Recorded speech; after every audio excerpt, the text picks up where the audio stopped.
Facebook post আপনার ব্যক্তিত্ব, আপনার রুচি, আপনার জীবনযাপন, আপনার দৈনন্দিন কাজকর্ম এগুলোর একটা ছোট্ট ট্রেলার। তবে আপনি যদি ফেসবুকে অ্যাক্টিভ হন তাহলে এটা খুব গুরুত্বপূর্ণ আপনার জন্য।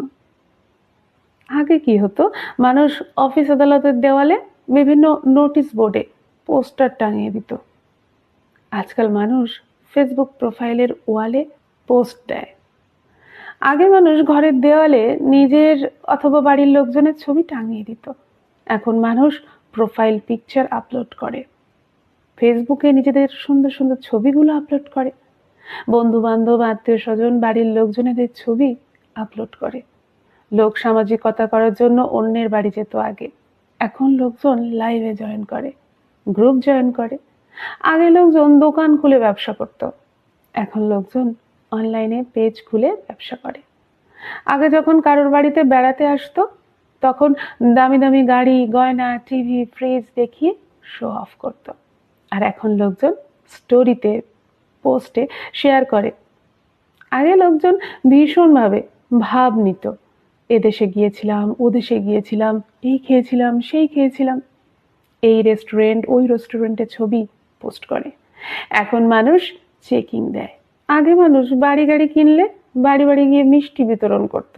এখন মানুষ ফেসবুক অ্যাচিভমেন্ট স্টোরি দেয়, যেখানে তারা লাইক, কমেন্ট, খুব ক্লোজ হলে তাদের ট্রিট দেয়। আগে মানুষ দেখা হলে পরনিন্দা, পরচর্চা করত, আর এখন লোকজন দেখা হলে পরচর্চা তো করেই, তাছাড়া গ্রুপ কল করে আবার কমেন্ট সেকশনে গিয়ে কমেন্টের মাধ্যমে সবাইকে পচায়। আগে লোকজন সামনাসামনি দাঁড়িয়ে পচাতো, আর এখন বলে ফিল্টারটা তো দারুণ, তো ছবিটা তো খুব ভালো হয়েছে, ক্যামেরাটা দারুণ, বলে কোন এডিটিং অ্যাপ ইউজ করো। মানুষ আগে কুকর্মের তথ্য প্রমাণ রাখতো, এখন মানুষ স্ক্রিনশট রাখে।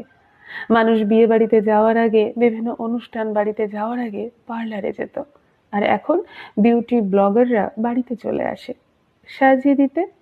আগে মডেলদের কাছে যেতে হতো প্রোডাক্টের প্রমোট করার জন্য, আর এখন ইনফ্লুয়েন্সাররা এই দায়িত্বগুলো নিয়ে নিয়েছে। আগে কেউ মারা গেলে ফোন করে দেখা করে সমবেদনা জানাতে হতো, আর এখন ফেসবুক পোস্টে RIP রিপ লিখে কান্নার একটা ছবি দিয়ে সমবেদনা জানানো হয়। আসলে কিছু বদলায়নি, বদলেছে শুধুমাত্র প্রকাশের ধরন, মাধ্যম। আপনার লিভিং রুমে বসলে যেমন আপনার রুচি, আপনার মানসিকতা, আপনার জীবনযাত্রা, আপনার চিন্তা ভাবনা যেমন প্রকাশ পায়, ঠিক তেমনি আপনার ফেসবুক প্রোফাইলটি আপনার রুচি এবং মানসিকতা প্রকাশ করে।